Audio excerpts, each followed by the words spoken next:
हरिओम। हम देख रहे हैं कि अयोध्या कांड में इस समय भगवान राम के वन जाने का आदेश हुआ है और वे माता कौशल्या से मिल चुके हैं। अब जब माता सीता को पता चला कि राम जो है वन जाने वाले हैं तो सीता जी अकुला उठी और अकुलाने के बाद वे माता अपनी सास के पास गईं और उनके चरणों कमलों की वंदना करके सिर नीचा करके बैठी रही वहां पर। उन्होंने कहा नहीं कि मुझे जाना है या मुझे भी जाना है या मुझे अकेले छोड़ के क्यों जा रहे हैं इत्यादि, ऐसी कोई बात उन्होंने नहीं कही। ये त्रेता युग की बात है, लोग अलग प्रकार से बात करते थे।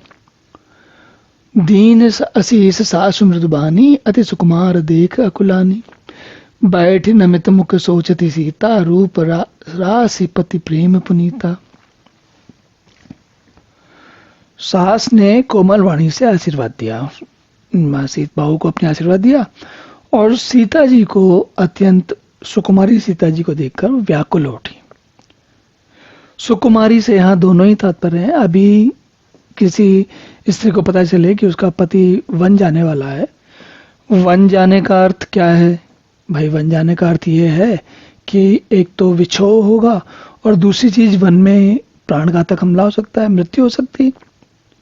तो किसी के लिए भी बड़ा सुखदायी समाचार तो है नहीं है। तो अब ऐसी सूचना सुनकर किसी विवाहित स्त्री के, और जिसका विवाह कुछ समय पहले ही हुआ हो, उसको उसके मन में कैसी स्थिति होगी? बहुत अकलाहट होगी। तो उसी प्रकार सीता जी अत्यंत सुकुमारी देखकर व्याकुल उठी हैं और रूप की, लेकिन कह नहीं सकती। तो रूप की राशि सुंदर, बहुत ही सुंदर है सीता जी, और वो रूप की राशि हैं और पति के साथ पवित्र प्रेम करती हैं, लेकिन कुछ कह नहीं सकती। तो सीता जी जो है नीचा मुख किए बैठी सोच रही कि अब क्या किया जाए, कहां फंस गए। चलन चाहत वन जीवन नाथु, के सुकृति सन हुई है साथु, की तनु प्राण की केवल प्राणा, विधि कर्तव्य कछु जाय न जाना।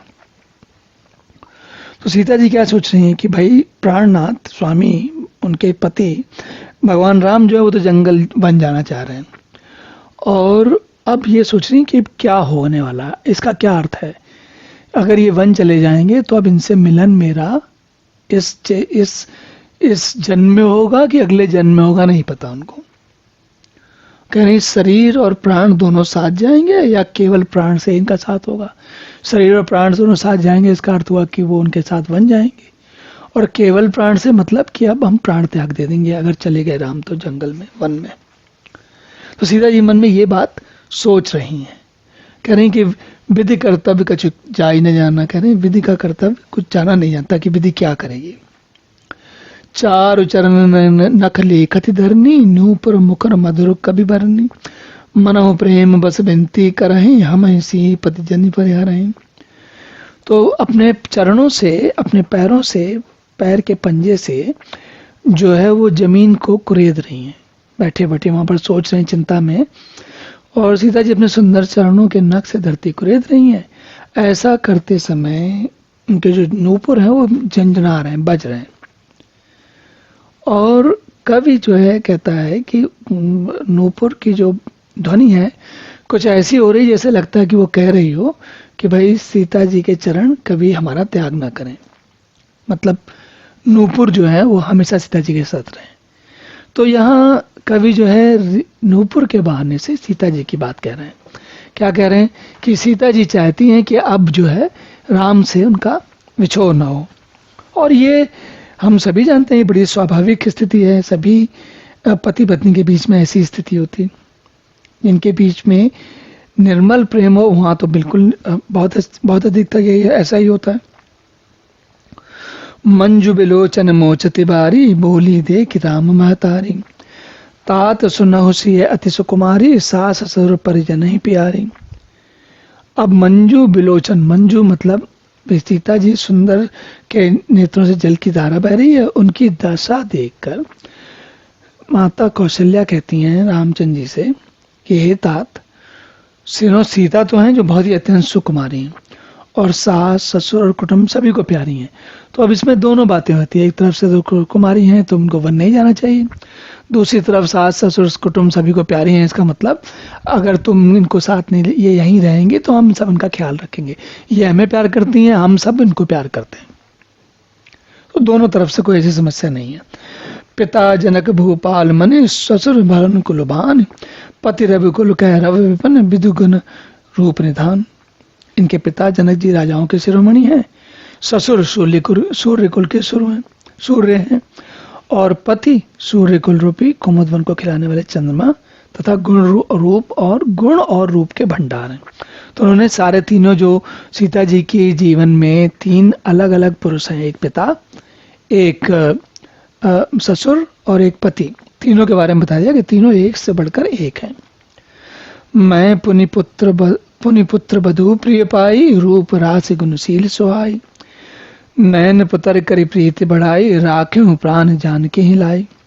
कहती हैं फिर मैंने रूप की राशि सुंदर गुण शील वाली प्यारी पुत्रवधू पाई है। तो सास को भी प्यारी है, मुझे भी प्यारी है, और मैंने नैन पुतरी करी प्रीति बढ़ाई, मैंने इनको नैनों की आंखों की जो पुतली होती है, आंखों की पुतली का हम कितना संभालते हैं। जैसे होता है ना कि कुछ भी चीज आंख के सामने आती तो पलकें झपक जाती हैं तुरंत। ऐसा क्यों होता है? ऐसा इसलिए होता है क्योंकि हम अपनी जो है अपने नैनों को की पुतलियों को बहुत संभाल के रखते हैं, क्योंकि अगर पुतलियां संभाल के रहेंगी तो बराबर दिखता रहेगा। और देखना तो हम जानते हैं कितना आवश्यक है लाइफ जीवन के लिए। तो कहती है मैंने जानकी को आंखों की पुतली बनाकर इनसे प्रेम बढ़ाया है और प्राण इनमें लगा रखे, मतलब इनमें हमारे हम दोनों लोग, मतलब मेरे प्राण इनमें बसते हैं, मतलब मेरे प्राण इनमें बसते हैं का अर्थ है कि भाई कहते हैं ना हम लोग मेरी जान में बसती है, तो उस प्रकार से वही बात कह रहे हैं। कलप बेल जिमें बहुविध लाली, सींच स्नेह सलिल प्रतिपाली, फूलत फलत भयउ विधि बामा, जान न जाए काहे परिणामा। कहते हैं इन्हें मैंने कल्पना के समान बहुत प्यार से लाड़ चाव के साथ स्नेह रूपी जल से सींच कर पाला है।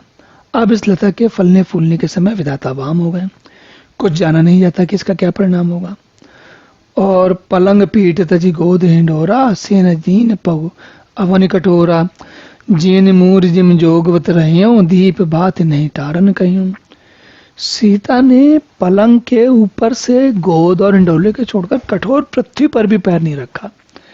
देखिए ये थोड़ी सी ऐसी बात हो जाती है कि वो कौशल्या जी कह रही हैं कि भाई हमने इस पे बहुत इनका ध्यान रखा है, विशेष ध्यान रखा है, इतना ध्यान रखा है कि कहना नहीं चाहिए, बहुत अच्छी बात है।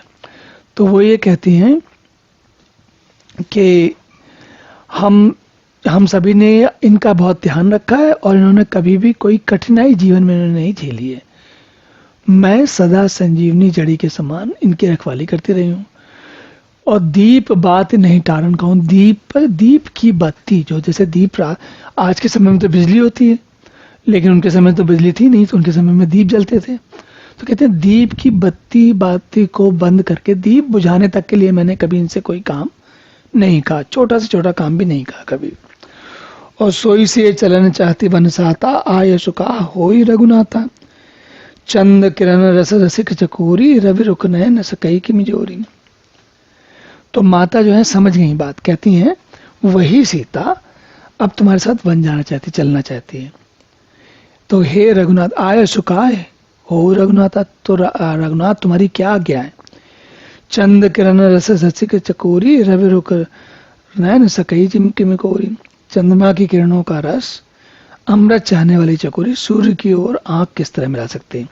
यहाँ देखिए चकोरी के लिए का उदाहरण देकर ये कह रहे हैं कि चंद्रमा को देखती है, बहुत नरम, बहुत कोमल, बहुत सुकुमार होती है, और सूर्य की रोशनी जो है, सूर्य का जो ताप है वो बहुत तेज होता है।